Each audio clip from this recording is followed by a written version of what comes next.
We have raised about $450 million in the last 11 years. We're in the 130 to 140 million ARR range. We've got about 700 people. Our offices are Boston, London, Lisbon, Paris, Sydney. It's surprising to me on some level. It's a material business. It's a decent sized business.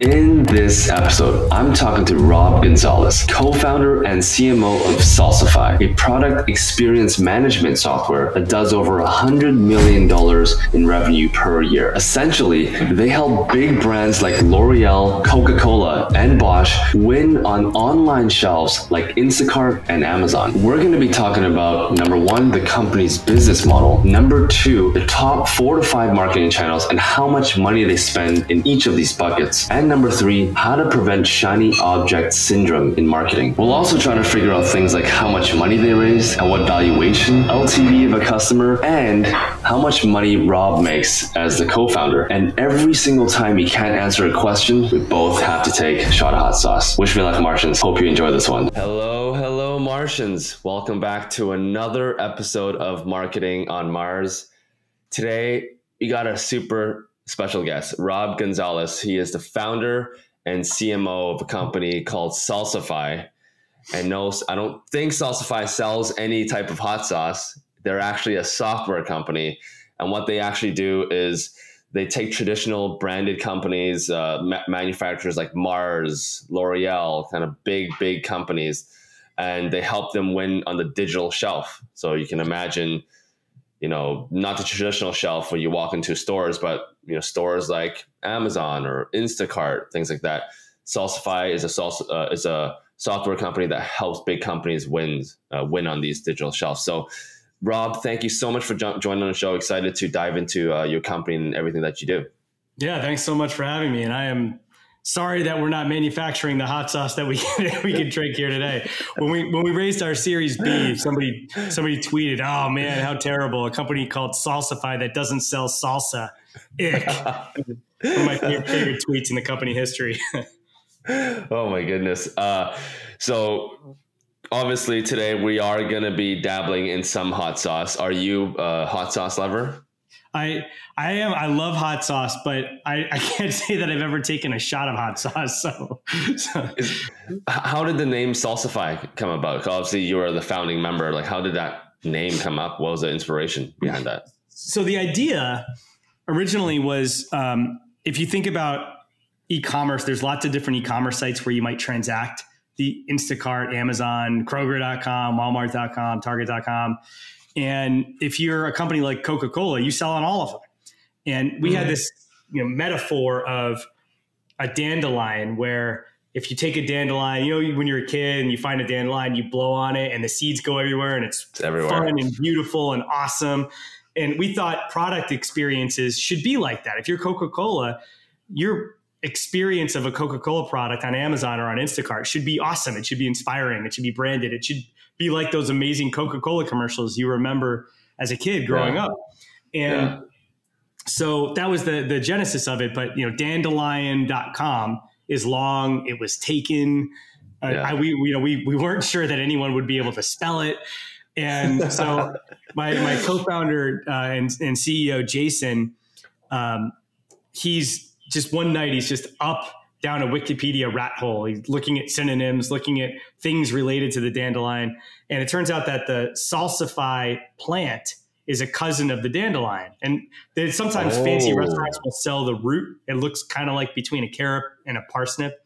And so he thought, Salsify, that's kind of cool. It's like salsa, dancing, salsa, the sauce. It's related to the dandelion. It sounds cool. So that's where it came from. The real reason is he had a foresight that you were gonna be taking shots of hot sauce on a show sometime in the future, and so Salsify was the perfect name. No, but that's a crazy story. So basically, what we're gonna do on this show is I'm gonna be asking. I want to know all the secrets. I roughly know where you guys are at as a company, but I have a lot more questions to kind of uncover the secrets. Like, how did you guys grow to where you guys are at now? How big is your company right now? A bunch of different questions I'm going to ask you. And every single time that you cannot answer a question, this light will go off. There's a light over here somewhere. Right there. That light will go off, okay. And we'll both take a shot of hot sauce. But before we start, we have a tradition on the show where we start off the show with a shot of hot sauce. I got a spoon with me. I got a whole wall of hot sauce. What do you have today? What is your weapon of choice? All right. So I brought 4. So the first is a customer of ours and one of my very favorite products, Old Bay hot sauce. My dad's Cuban, and we had Old Bay chicken all the time. And I love the flavor profile of Old Bay. It reminds me of childhood. When they released this hot sauce during COVID, and you couldn't find it anywhere. And I had an employee from a different state find it in a store and send it over. But anyway, this stuff is great. I got both kinds of Tabasco. Okay. Both kinds that you can find frequently, the red and the green. Classics, yeah. And then I've got a Cajun hot sauce that I picked up at a conference a few weeks ago that was on some table. So this is like mystery hot sauce. Yeah, that looks like it could be potentially spicy. I'll let you decide which one you want to take. I'm going to start off with habanero on this side. Okay. So, and then I'm going to go spicier as we go along. I'm going to go down the wall. All right. I might start with the Tabasco just because I know it's yeah. That's safe. That's a safe one. Safe bet. It's not gonna destroy me. All right. I got some. You doing the spoon shot? Okay, I got a I'll do a spoon. Glass. Yeah, that's fine. All right, cheers, man. Cheers. Welcome to the show. Oh, that's actually better than I thought it'd be. I mean, it's burning a little bit. it's pretty good. There's like little pieces of habanero. I just went to Cancun and I bought this Mr. Picante. There's like little pieces of habanero in there. You're like chewing it as you're taking the sauce. Oh man. Spicy. We always used to, my dad for decades would have jalapenos that he would grow in the backyard, and we would cut them up and can them. And jalapenos, the ones that we grew, especially when you can them, they're just spicy, but not that spicy. And one year we grew the habaneros, and they were just way too much for anybody to deal with. Really? we literally grew them 1 year. We're like, we can't do this. This is too much. And then we're out of it. Wow. So the main sponsor of our show, the owner, he's Vietnamese, and their whole family loves spicy food. They grow Carolina Reaper peppers in their backyard, and he was thinking of sending me some Carolina Reaper pepper so I can eat it on the show. But I'm like, even this is spicy enough. Even in the sauce is spicy enough. If I ate the whole pepper, I would not be speaking. So I'm like, no thanks. Yeah, there used to be a restaurant called Eastern Grill in Cambridge, Massachusetts. The chef back in the day was Cajun, and he was kind of frustrated that the owners wouldn't let him cook spicy food. So they gave him one night a year where he could make stuff as spicy as he wanted, and he called it Hell Night. And so people would come all over, and you could just keep ordering food. But the second that you ordered milk for reprieve, you were not allowed to order any more food. So it was like a dare. The food would just keep escalating until you were done, and you would drink some milk and try to chill out. I swear to God, I think hot sauce is like the secret sauce to a lot of different companies. I think it could be a secret for 2023 for anyone looking to grow in their business. Just add hot sauce to anything and you're good. All right, before we dive into Salsify, learn all about where you guys market, how you guys making money, how big you guys are and everything, maybe tell us a little bit about what exactly the problem you guys are solving. Obviously, you guys are helping these big companies win on the digital shelf. That's your guys' motto. But what exactly is the problem you guys are solving, and how do you guys make your money? Yeah, it's a marketing, branding, and selling problem, ultimately. So if you think about commerce 20 years ago, where do you hear primarily about big brands? It's TV. TV is the dominant advertising medium. And brands like Coca-Cola or Procter & Gamble would spend a lot of money on TV advertising. You know, Anheuser-Busch would spend a lot of money on TV advertising. And, you know, you hear the TV ads, you hear the radio ads, you go into the store and there's various ways of merchandising to you in the store. There's what they call shelf talkers and floor talkers and end caps and different merchandising opportunities where these brands can get in your face. And then there's the packaging of the product itself and the claims on the packaging of the product itself. And that's, you know, and by and large, those are major components of the process, right? If you think about online, I don't know about you, but like, I don't have cable television. My family does not see advertisements on TV ever, right? No. I subscribe to the YouTube thing, so I don't even see YouTube advertising. And when I look for a product, I'm going to something like Google or Amazon, or I might go to Instacart, or I might buy directly from a grocer. And I'm literally going into the search bar and searching for soda or whatever. And then, you know, what's at the top of the search result? You know, how does that get there? Once you click on it on the product detail page, what do the images look like? Are they high quality? What's the description of the product? Can you understand what it is? Is there branding material there? So ultimately, I think the path to purchase and then also the way that the brand is expressed online is fundamentally different and also fundamentally intertwined. Like offline, the branding can be done on TV and then you've got the path to purchase and it's separate. Online, the branding and the path to purchase are kind of intertwined, and there's a search engine optimization angle to it to win the search algorithm. So what we wanted to do with Salsify is to help branded manufacturers whose products show up on hundreds of websites all over the place. We wanted to help them optimize for search on all these websites, optimize for conversion on all these websites, and tell the brand story on these websites, which is the only place that consumers see their products these days. And so that's the problem that we wanted them to solve. That seems like so imagine I'm Mars, right? Mars Bar, not marketing on Mars, but Mars Bar. And I come to you and I say, I want you guys to manage all of our distribution, like any single online presence, Amazon, Instacart. So I come to you as a one-stop shop and you manage all the listings. Is that how it works? Yeah. So we manage, think of it as there's a content management angle to it. So we've got like an enterprise content management system where you put your images and you put your features and your romance copy, and you put your data elements and you put your shipping and packaging information and pricing information, and you've got workflow and compliance and all that stuff around that. And then there's the ability to get that information into the hands of the retailer or distributor in the form that they require. So Amazon's website, Walmart's website, Target's website, they look totally different. The sizes of the image are totally different. The search algorithm is totally different. And so you've got to repackage the information in different ways for these different retailers. And then you've got to get it to the retailers in a way that they'll accept. So for us, we're not 100% a one-stop shop for every single destination that you might possibly want to get your products to, but directionally, what you're saying is correct.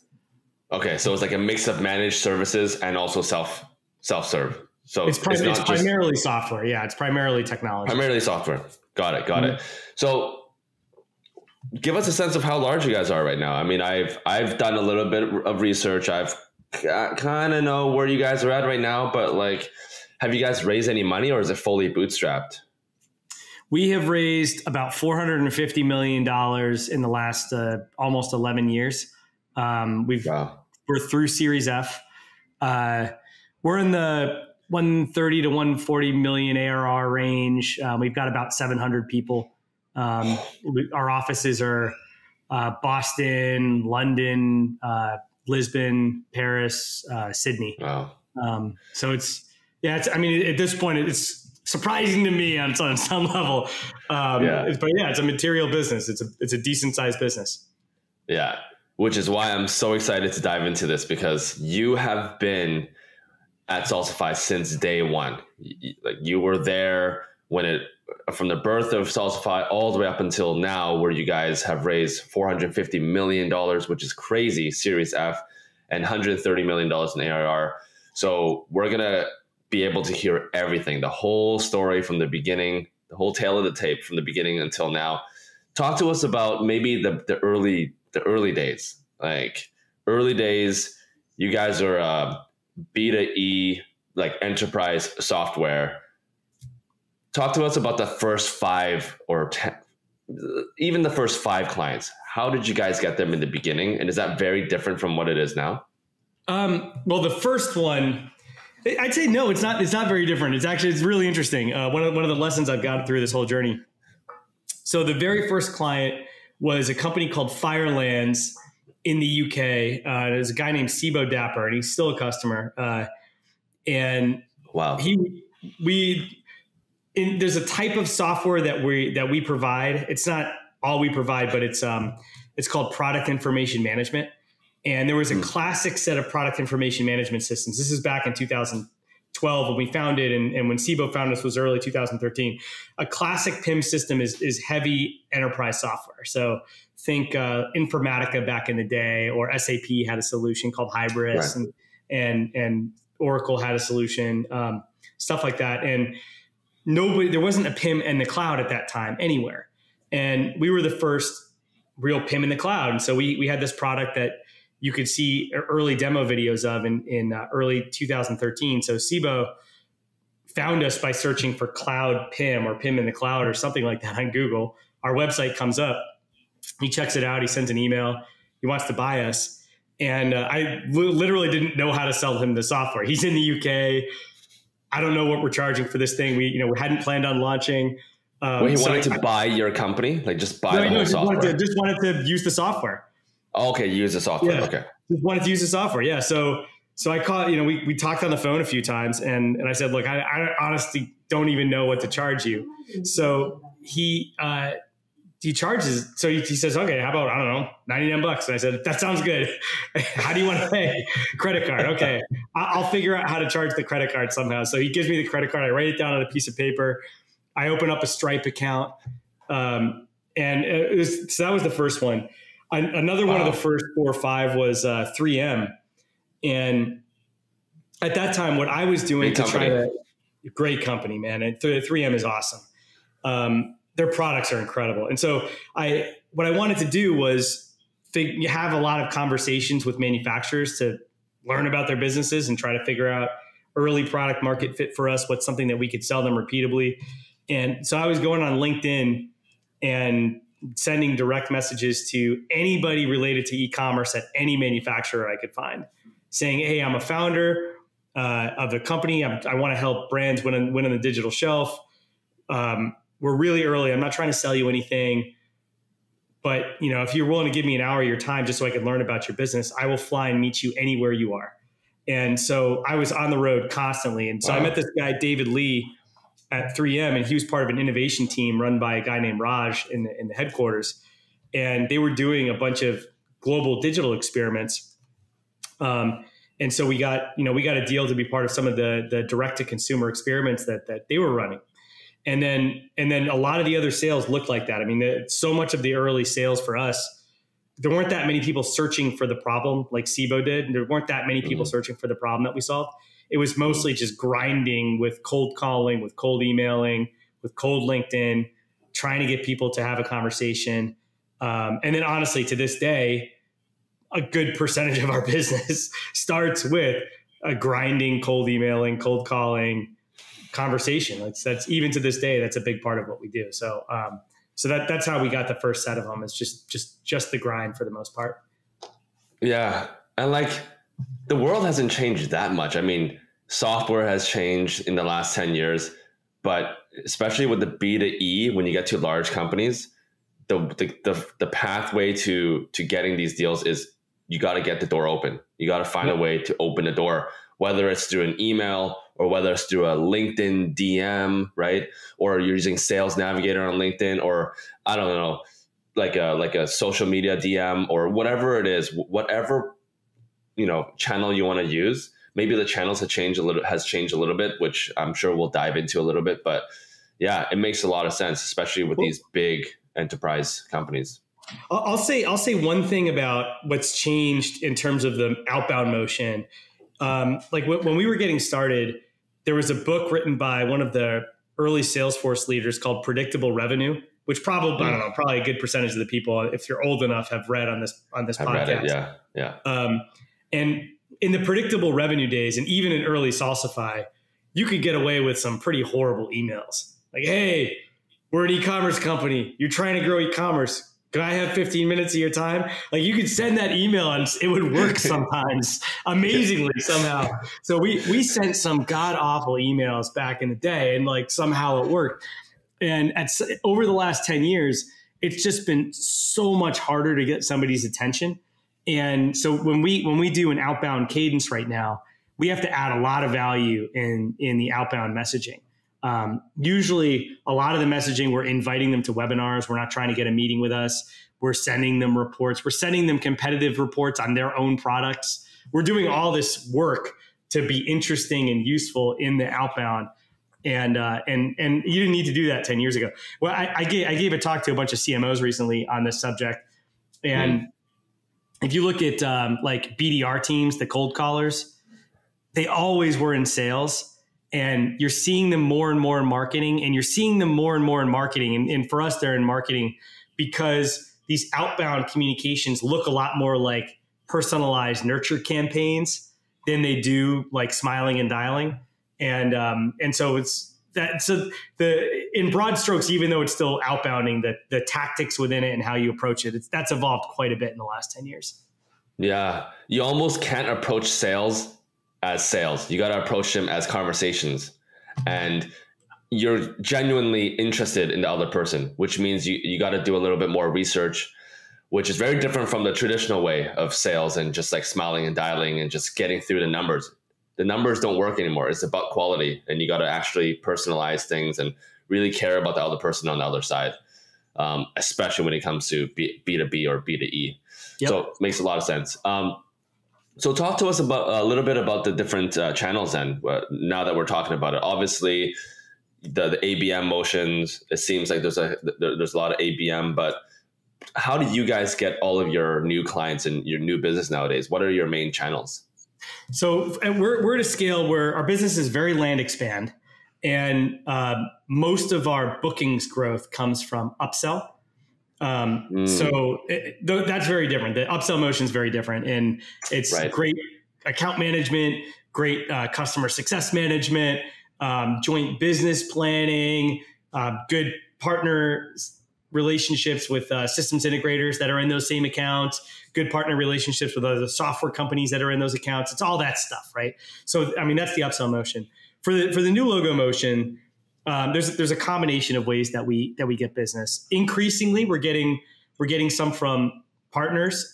We're at a scale, and our software is big enough that if you're a systems integrator like a Deloitte or an Accenture, we're becoming an interesting piece of the enterprise architecture for you. Like if you're doing a digital transformation project at a large manufacturer, and you're doing, for example, like an e-commerce platform lift and shift, including Salsify in the project is probably a good idea. And so more of our leads are coming in that way. That's a new channel in the last couple of years. Another new channel in the last couple of years is we're getting leads actually actively from retailers. So we've been partnering with retailers for a long time. I mean, we're partnered with Amazon, we partner with Target, we partner with Walmart, we partner with Home Depot. We've been partnering with them for a long time. But now we've got a piece of technology and a program that allows us to partner with them in a way where they're introducing us to their supply chains. And that helps a lot with opening that door. Events are, in the post-COVID world, amazingly, events are doing really well. Like I remember looking at our event performance in 2019 and thinking, God, why am I spending money on this? This is a donkey. And then COVID events were gone for a few years, really, more than 2 years. And now that they're back, every event that we do is gold. It's like people miss each other and they're liking taking meetings again. So events is one that is shockingly good right now. There's the cold calling. And then, for us, as Salsify has gotten bigger and as our market has established, search engine optimization is actually for mid-market companies, like manufacturers that are under $300-400 million in annual revenue. But a lot of them just come inbound. And that never used to be the case. Inbound was never a material piece of our business, but it's actually been performing really well. So in addition to the outbound stuff, those are the other channels that we have that are effective. Any PPC or email campaigns, or is that, I mean, emails might fall under your ABM motions, but what about PPC? We use emails for nurture a lot. I mean, so our market, if you look at all the companies like in the United States that we could sell to, there aren't 100,000 great companies for us to sell to. There's like single digit thousands. And of like the very best for us to sell to, you know, it's low single digit thousands. And so when we get anybody interested in our stuff, if they've attended a webinar or whatnot, we will definitely keep them in the database. They'll get emails. We try to make those emails as high quality as possible so that they don't unsubscribe and they stay engaged. And then maybe we'll get them again later. So we do those kinds of emails quite a bit. And so that's one. You said PPC. PPC is one where, you know, it's interesting for us. So we started investing really heavily in a scaled SEO strategy a few years ago. And as an experiment, we basically cut our PPC spend to zero almost at the beginning of the year. And the performance of the inbound really didn't change that much. And it's because our organic performance improved to the point where it's like actually what you're paying for SEO is to go up a ranking, and it doesn't seem to matter for us that much in terms of aggregate traffic or traffic that converts. So we're reintroducing PPC now, but a little bit more targeted and at a significantly lower, you know, top line budget than we had before. And I've heard that from others too. I mean, we've gotten to a point where it was a channel we spent a lot of money on for a lot of years, and it's not as productive as it used to be. So a couple of things. My background was in performance marketing, so a lot of SEO and a lot of PPC, and I've seen this from I started around 2017 was when I entered the performance marketing space. 2017 was a good time. You can still make 8-10x ROAS on your ads. Yeah. Nowadays you're lucky in the B2B if you're making 2x ROAS, if you're lucky. And so like the performance marketing, especially on the PPC side, has really diminished in terms of the quality and the performance and everything. CPC is gone through the roof now. And I'm hearing the same thing, not just from my personal experience, but from I've interviewed about 60 C-suite and founders on this podcast, and hearing the same thing. And now you're saying the same thing, and you're telling me that your friends and colleagues are saying the same thing. There's no secret there. PPC quality has decreased a lot. So watch that. If you're looking for anywhere to cut spend, that's probably a big area. But SEO is still very strong. I've heard time and again that SEO is still strong. Is it difficult to win? Yes, it is difficult, and you got to put time into it. But when you do win, there's tangible benefits to it. So it's the gift that keeps on giving, right? So keeps on giving. Yeah. I wanted to talk a little bit about events. You said events are doing well. I'm hearing the same thing from a lot of different leaders that are coming on here. Are you talking more about smaller events, larger events, or what types of events? Are there different types of events that tend to do better for you guys? Man, it has been such a mix. So this year we're because 22 was no events really. 21 was no events, 20 was no events. And so this year we took a test and learn approach where we were trying a whole bunch of different things. So like we did the big event in our space is called Shop Talk. So we had a giant booth, like the big booth at Shop Talk. And that event actually was awesome. Like 50K, 60K for a booth kind of thing? All in with everything is over 150K for everything. Yeah. I mean, holy smokes. Oh, you guys got the big booth. You guys got the giant with the biggest one. The big booth, and then the dinner and the talk sponsorship. Yeah. And dude, I mean, we did it up, and actually it's a profitable event for us. That was actually really good for us. We've done that event. We've done a couple smaller, more niche events. So we just did GS1 Connect, which is GS1 is a not-for-profit group that created the barcode. And so they're big for a lot of our customers are in CPG and food, and a lot of their products have barcodes. And so this GS1 group has a lot to do with data and data standards and transfers for that community. So we just got back from that event. It's a smaller event. It's a lot more niche interest, but that was really good. We did ISV events. So we did Adobe and we did Salesforce. Both of those were good. There's been a couple duds too. I did an event in the UK. That was kind of a dud. We did an event in France. That was kind of a dud. That had one in the US that's kind of a dud. So we're sort of testing and learning our way. Some of them are big events with 10,000 people. Some of them are small events with 200 people. And we're just figuring it out. The thing that we're going to start doing more of is owned events too. We were big into owned events before COVID. Our last user conference had 600 people. We had an event planned for 2020 that we were going to do over 1,000 people at this event. And obviously it got canceled. So, looking at 24, we're like, okay, people are going to events. The events seem to be working. So we're going to get back into hosting more of our own events next year. But yeah, it's all kinds of stuff this year, and it's actually been pretty effective. Yeah, no, I've been hearing the same thing. A lot of companies cutting back on PPC, investing more in events and community and engaging with their audience. And I've been hearing this a lot. So that makes a whole lot of sense. How much are you guys spending? Sounds like you guys are doing a lot. I mean, $150K for a single event. Yeah. Seems like you guys don't cheap out on the things. You guys want to do it big. How much are you guys spending? And what's your marketing budget, like monthly or annual? Oh, so that event was by far the most expensive event we're doing for the year. The total event budget is $750, and the total program spend, and this includes things like, for example, in the enterprise space, we work with Forrester, and we've got a contract with Forrester. And so if you look at the total program spend, that includes that competitive analysis, PPC, all that stuff, it's about $2.5 million for the year. Yeah. Okay, that's relatively low considering you guys are doing 130 mil ARR. Does that not include sales? Well, so that's just the program budget itself, okay. Right? So it's the variable spend, the stuff that would go into PPC. It doesn't include heads.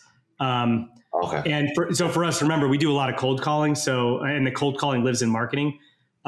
So it's like, if you look at the overall marketing budget, it's going to be in range for what an enterprise SaaS business does. We choose to spend it a little bit differently. So I'll spend a little bit less on advertising and whatnot and PR. And I'll spend a little bit more on content for SEO, and I'll spend a little bit more on cold calling and materials to support cold calling. So the mix for us is a little bit different, but it just reflects our go-to-market model. How much do you guys spend on SEO versus PR, like traditional PR where you just, paid placements? What's the breakdown? So SEO, I actually off the top of my head, I'm embarrassed to tell you, I couldn't tell you our total content spend for the year. I couldn't tell. It's a combination of heads and contractors and stuff like that. I couldn't tell you what it is off the top of my head. Okay, but it's all in-house. You guys don't have like an agency. All in-house. Okay. All in-house. We have an amazing. That's the way to do it. Yeah. That's the way to do it. Yeah. And then for PR, I mean, less than 100K for the overall for the year. It's not an area we focus much. Sometimes, we get a little criticism that maybe we should be louder out there, but we're, the way that we've done PR and audience engagement is we've got something called the Digital Shelf Institute, which is a totally separate brand. And that's what we use for community engagement. And we've done events, we've got the podcast through it. We've got a blog, we've got great research reports and material and all that. Yep. And it gets a lot of attention in the community. So for the folks that we want to sell to, if you're a digital shelf leader, if you're an e-commerce leader at a branded manufacturer, for sure you've heard of us, and for sure you're probably interacting with some type of thing that we're putting out there in the world, whether it's a data analysis or research report or whatever. So we haven't focused on traditional PR. It's not a thing that is super high priority for us. And maybe honestly, maybe we should be doing more of it. No, I think you guys are doing the right thing, though. I mean, the whole point, especially with B2E, you just want to have conversations. You need to have conversations with your end client, right? And podcasting is a huge way. Like, how do we connect? It was through a cold. I cold messaged you. I found your profile, and your profile was amazing. The company was amazing, and the companies that are coming on our show are getting larger and larger. And so I just knew I had to have you on the show. So I reached out several times. and to start this conversation, right? And now we're having this full on hour conversation. And I can imagine if you're trying to target enterprise companies, this would be the way to do it. This is the best 100%. Way to start a conversation, right? It's the thing. I was on a call just before this where I got asked for a local entrepreneur group to do Q&A with the set of them for an hour. And one of the questions was, do you have any tips for going viral? And I was like, no, the only thing I know how to do is grind it out. I'm like the worst possible person to ask about virality. I know how to make a lot of phone calls. I can do that.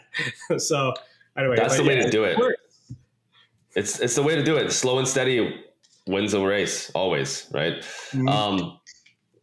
So you're a numbers guy. You know your numbers really well. We talked about amount raised, revenue, and we talked about all the different channels. Do you know what your cost per acquisition is? You're doing so much. You're spending a lot of money. Do you know what your like blended CPA or by channel is? No. I know. I honestly, this is super embarrassing, but I could not tell you that with absolute certainty. The last time, there you go. You got me. Sorry. I'm going to go green Tabasco this time. Okay. Right away. They caught it right away. That's hilarious. Yeah. All right. Man, I'm actually, this is the green Tabasco. I put this on eggs so many times in my life. That's the best. Green Tabasco and fried eggs is like perfect for me. Yeah. All right. Cheers, man. Cheers.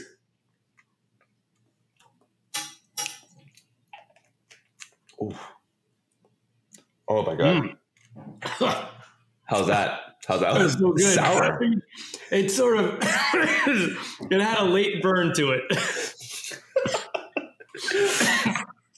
I don't know how you do Tabasco. For me, Tabasco is so sour. I can't do that. I'd rather feel the pain. I'd rather feel the burn. I love sour. It's like I got 2 girls and they got my sour gene. So they'll take lemons and just stick them in their mouth. And my goodness. That's how I feel too. That's insane. Okay. So on that note of CPA, maybe you know this side of the equation, your LTV, right? Because one of the biggest metrics that people look at is LTV to CAC ratio. Do you know your LTV? I cannot tell you our LTV.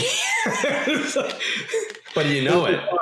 Yeah, I can't tell you the LTV. Yeah. All right.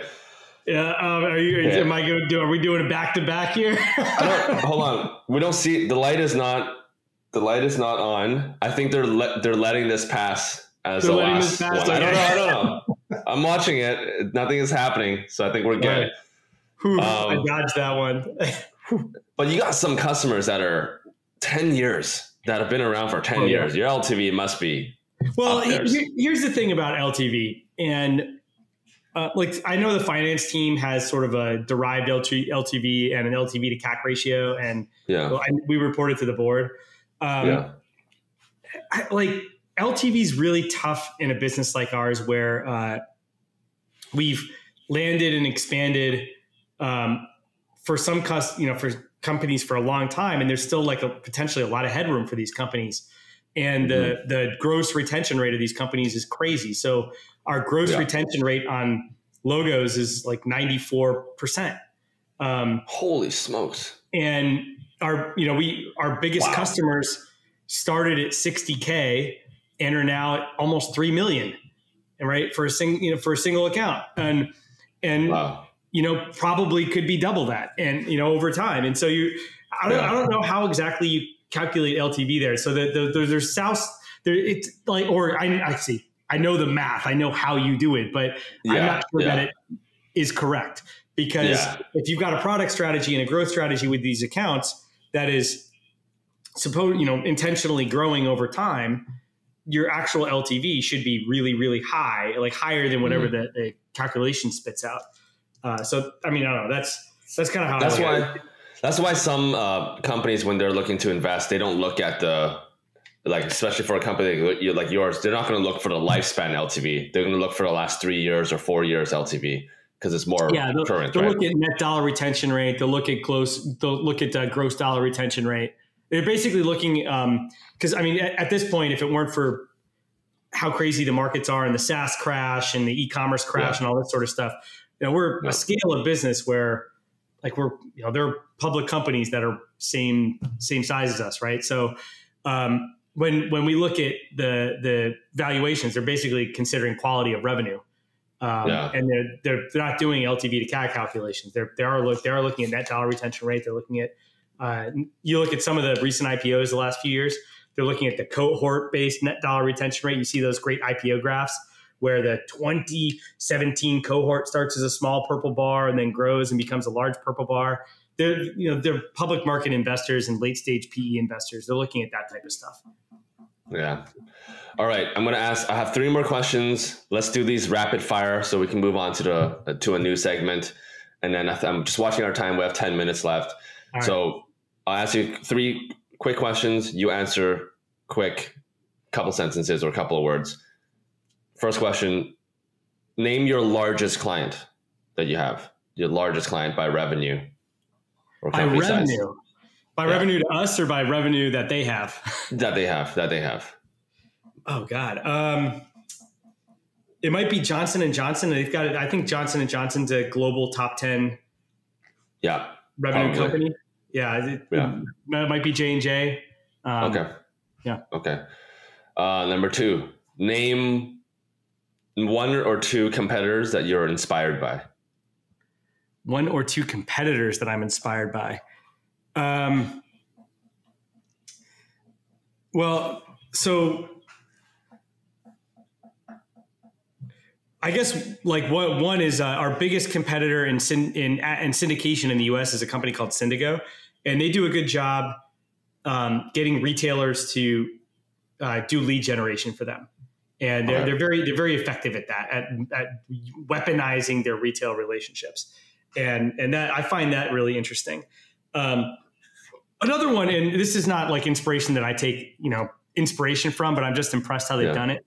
There's a company in Norway or Sweden called InRiver, and they were an on-premise PIM, and they made the pivot to the cloud successfully, and they compete well in the cloud, and that's really freaking hard to do. And so I kind of, I have a hat tip, special place. Like I think that they succeeded in doing something that very, very few companies succeeded doing. So I have a lot of respect for them doing that.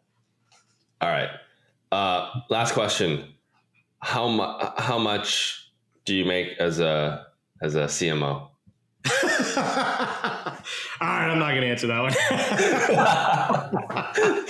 I thought I got you. I thought I slid that in there. I thought you were just going to blurt it out. Oh man. All right. All right. So I'm going to do my Old Bay here. I think this one's the spiciest one of the set of these things. I'm not sure how it's going to work. I'm going to go Carolina Reaper because I felt like I did a low blow on you for that one. So I'll do Carolina Reaper for that one. All right. This one's not going to be fun. Cheers. Cheers.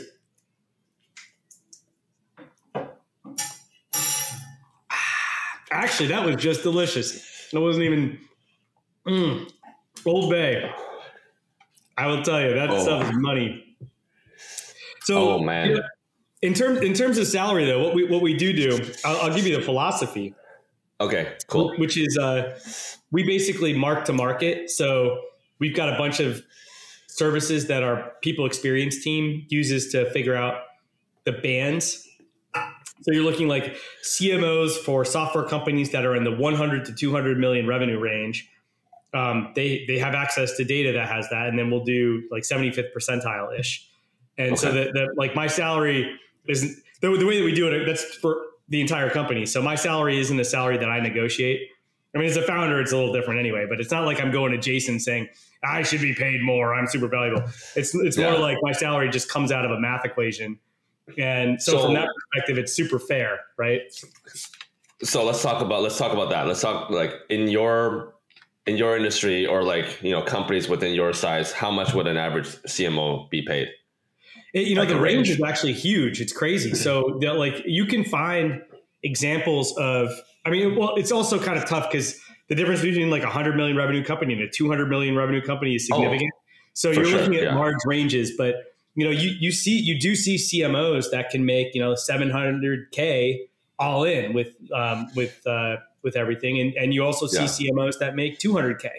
And it's really hugely variable. I mean, you look in the middle of that range and you find kind of where the bulk of them tend to be. But yeah, there are folks.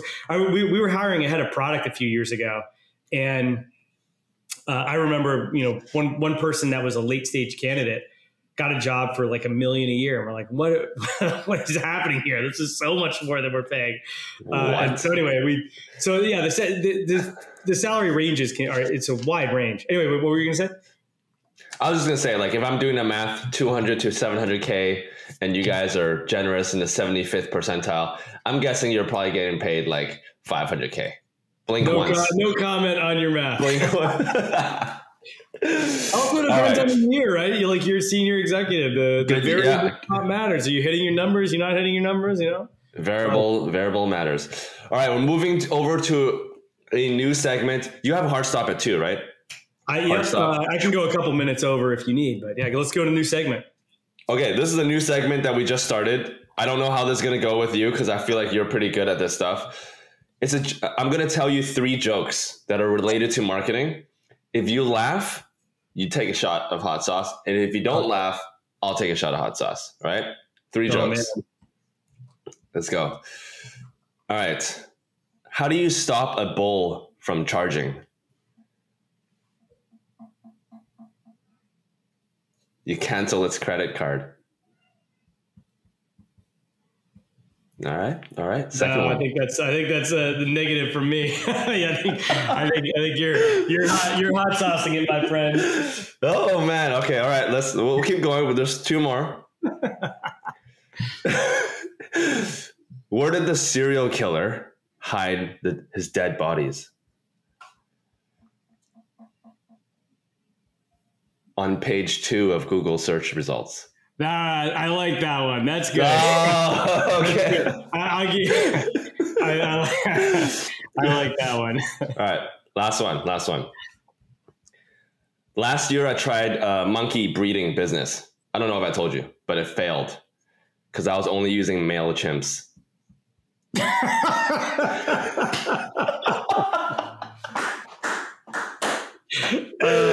All right. Okay,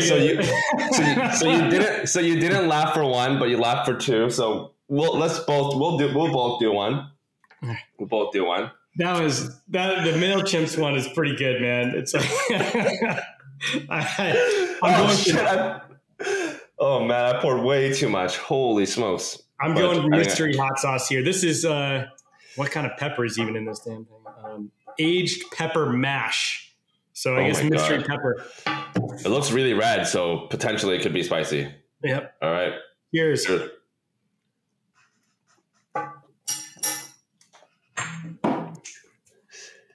Oh. Wow. Oh my God. I poured like half a spoon on that one. Oh. How was that? That was a lot, man. I wouldn't recommend mystery pepper hot sauce. Luckily we did it in the end. And not like in the middle of that. All right. Before we jump out, because we learned so much about the company, we learned so much about the marketing channels. We made you laugh a couple of times with the jokes, but we didn't get to learn too much about you, as a person. Obviously, you've successful founder, CMO. You've done a lot. What was it like? I'm just going back into your history. You didn't start your first company until basically Salsify, and before that, you were a co-host at a company called. Where were you before that? You were like director of product management and all that stuff. Yeah, this was your first startup, right? That's right. Oh my goodness. Yeah. What do you think went well? I was in my 30s. And so we were like older founders. But if you look at the stats, though, the older you are, the more likely you are for your company to succeed. And I know for me, so there's 3 co-founders. Jeremy and I went to college together. And when we were freshmen in the late 90s, we'd, drink White Russians and talk about starting a company someday. I mean, this is during the .com boom, and both of us are subscribed to Wired magazine, and we're all in on this stuff. And so we always wanted to do it, but I know the person that I was at 22 or 23 was absolutely not capable of doing this. Not ready. Absolutely not ready. I like emotionally, like from a maturity perspective, from a work discipline perspective, also just from the, if you're selling a B2B business, selling to enterprises, that's experience you just have to have, right? You can't, it's not like a consumer business where maybe you get lightning in a bottle and the business succeeds. It's, you kind of have to learn how enterprise sales works and how enterprise marketing works. And so, I mean, I think, for us, like I put a decade in before doing this, and I don't know, I don't think I personally could have done it earlier. And the advice I give a lot of folks, like some folks that went to my college, like younger people will, email me asking for advice. And usually my advice is don't start a business, go work for an awesome company. I mean, in Boston, there's so many awesome companies, and Boston is like nowhere near the biggest startup hub. You can go work for Toast. Toast is amazing, right? Go work for HubSpot. It's amazing. You can work for Salsify. We're not Toast and we're not HubSpot, but we're pretty good. And there's a lot of great companies that you can go work in and cut your teeth and get some experience and build a network and be challenged and grow. And then also, not for nothing, put some money in the bank. Put some savings so that when you're ready to go, you can go. And so, I mean, you had worked at big companies though. Like you were a software engineer early in your career. You worked at IBM. So you were kind of exposed to the tech world. And then you became a product manager. So you kind of touched many different parts of a startup engine, from not just the tech side, but also the product side, and then moving over to the marketing side. So you kind of touch a lot of different areas. Do you think that helped you, even though you didn't have a startup experience as a founder, you had touched so many different parts. So by the time you started your own business, you knew you had enough experience that you could succeed. Do you think that was a huge part of the formula? Oh yeah, absolutely. For me, I mean, it's, I was a software engineer. I was a product manager. I was a product marketer and largely ran marketing at a company. And then early days of Salsify, I was doing sales. And it's great. I mean, each of these things, I wasn't doing it for 6 months. I was doing it for 3 years at a time. And if you do something for 3 years, you gain decent amount of competency in it. You might not be an expert, but you know enough. Certainly enough to get a company moving, right? So I think that's a good way to do it. I mean, it's the way I did it, but I did it sort of by accident. I didn't do it on purpose, but it ended up being really good. It's almost like back in the day, the big companies, the IBMs and General Motors and General Electrics, they would have these leadership training programs where they would take promising young stars and they would rotate them for 6 months or a year at a time into different business sections, right? You're going to work in finance for 6 months, and you're going to work in sales, and you're going to work in marketing.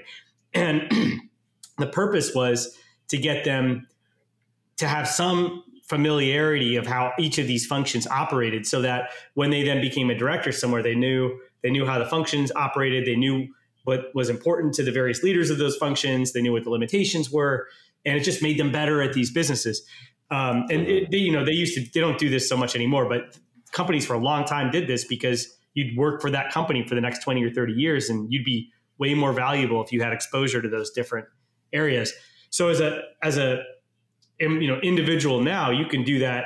You can create your own sort of MBA leadership program by doing something similar. Spend a couple of years doing one job, spend a couple of years doing another job.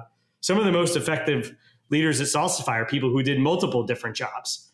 Yeah. Right. They went from sales to customer success, or they went from business development engineering to sales engineering to product management to ISV partnerships, and 2 years here, 2 years here, 2 years here, 2 years here. And they know the business about as well as anybody could know the business, because due to that variety of exposure. So I think that background that I had was helpful. And I think it's possible for somebody to manufacture it. Mine was purely by accident. Yeah, no, that's awesome. And I liked how you didn't rush it.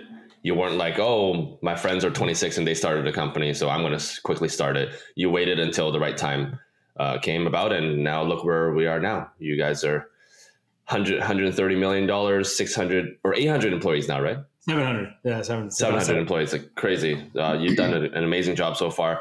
All right, we're going to wrap up right now. For people that are listening that want to learn more about you, what's the best way for them to learn more about you and Salsify? Is it LinkedIn, or are you on Twitter? Yeah, I mean, Salsify, just go to salsify.com. Me, I'm more on LinkedIn than anything else, but I'm not a particularly social media guy. So yeah, you got questions, you can DM me on LinkedIn, and I'm happy to try to answer them. All right, Rob. Well, thank you so much. This is only round one of many. I'm sure we'll have more conversations. Thank you so much for jumping on, and we'll catch you soon. Yeah, good to see you. Cheers. Well, guys, that's it for another spicy episode of Marketing on Mars. I'm really not sure who got burned more, my taste buds or the guest taste buds. My mouth is on fire. Real talk though, if you're not already subscribed, what are you waiting for? Each episode I make is basically an unedited, raw dinner with some of the leading marketing voices. They tell us the truth or they take a shot of hot sauce. We're on almost every single platform: Spotify, Apple Podcasts, YouTube, TikTok, Instagram, and more. There's really no excuse. Until next time, Martians, keep it hot and keep it real.